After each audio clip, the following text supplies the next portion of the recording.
మాజీ సైనికులందరూ స్వచ్ఛందంగా ఎన్నికల విధుల్లో పాల్గొనాలని, ఎన్నికల విధుల్లో పాల్గొనేందుకు ఆసక్తి ఉన్న వారందరూ స్థానిక పోలీస్ స్టేషన్లో పేర్లను నమోదు చేసుకోవాలని పిఠాపురం నియోజకవర్గం మాజీ సైనికుల సంఘ అధ్యక్షుడు జవాది ఈశ్వరుడు తెలిపారు.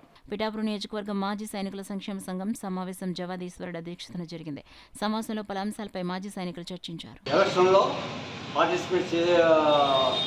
చేసిన వాళ్ళు అవుతాం మెయిన్గా మాజీ సైనికులు కాబట్టి మనకి నిజాయితీ డిసిప్లిను అన్నీ ఉన్నవాళ్ళం కాబట్టి మన సోదరులైన పోలీసు వాళ్ళతో కలిసి మనం విధులు నిర్వహిస్తాం.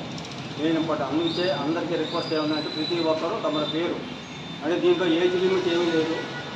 ఓపిక ఉన్న వాళ్ళు అందరూ ఏమంటే పేరు నమోదు చేసుకొని విధులు నిర్వహించాలని నా కోరిక. నెక్స్ట్ ఏమంటే మనకి వెల్ఫేర్ పాయింట్లో ఈసీహెచ్ గురించి చెప్పడం జరుగుతుంది. ఈసీహెచ్ ఏంటంటే మొన్నటి వరకు అపోలో హాస్పిటల్ ఎంపానల్డ్గా ఉండేది. దాన్ని కూడా 2 నెలల కిందట ఏమంటే వాళ్ళు కూడా ఎంపానల్డ్ హాస్పిటల్ తీసేశారు. వాళ్ళు కూడా ఇంక ఏం చేయనని చెప్పారు మాజీ సైనికులకు.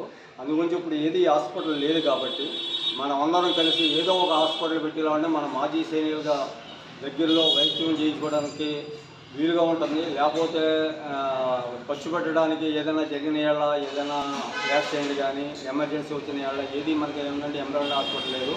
అందుగురించి ఈసీహెచ్ ఎండీ గారిని కలిసి ఒక రిప్రజెంటేషన్ ఇచ్చి మన ఓఎస్సీ గారి ద్వారా ఏమంటే కలిసి ఏదో ఒక హాస్పిటల్ అంటే ఓఎస్సీ గారు చెప్పడం ఏంటంటే మెడికవరు జిఎస్ఎల్లో నెక్స్ట్ ఇన్నోదయ హాస్పిటల్ ఏంటంటే ఈ 3 హాస్పిటల్ ట్రై చేస్తాం. ఏదో ఒక హాస్పిటల్ జరుగుతుంది. ట్రస్ట్ హాస్పిటల్ కూడా ట్రై చేస్తామని చెప్పడం జరిగింది. అందుగురించి ఎంత తొందరగా వీలైతే అంత తొందరగా ఎంపానల్డ్ హాస్పిటల్లో తీసుకురావాలని ఓఎస్సీ గారిని అన్నట్టు కోరడం కూడా జరిగింది. అది కుదరాలంటే మన మాజీ సైనికులు ఎంతో వెల్ఫేర్ చేసినట్లు అవుతారు. కారణం ఏంటంటే Kakinada district head quarter Kakinada కాబట్టి ఇటు అమలాపురం కానీ ఇటు రాజమండ్రి కానీ ఇటు పూణె సైడ్ నుంచి వచ్చే వాళ్ళకి కూడా చాలా మేలు జరుగుతుంది.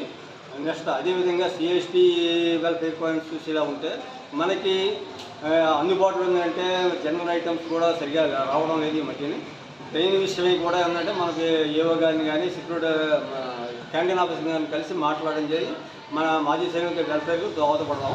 అందుగురించి ప్రతి ఒక్కరూ ఈ మీటింగ్ రాను కూడా నా నెంబర్ తీసుకొని ఎలక్షన్లో పాటుపడడానికి విధులు నిర్వహించడానికి నాకు తెలియపేయడం కోరి ప్రార్థిస్తున్నాను. Thank you very much.